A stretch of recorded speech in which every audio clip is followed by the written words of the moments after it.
らでお呼んでください。よろしくお願いします。私たちは毎日一緒に掃除をしました。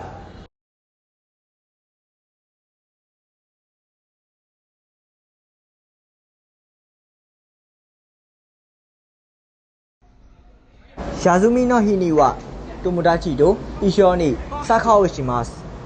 観光によくでチームワークのセッションも高めてくれます。それだけど、とても楽しかったです。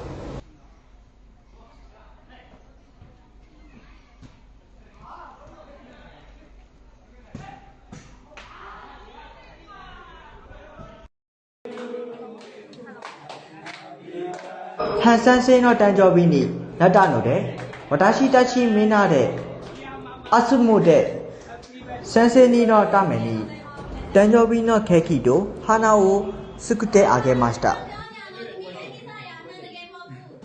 ハン先生はとても楽しかったです。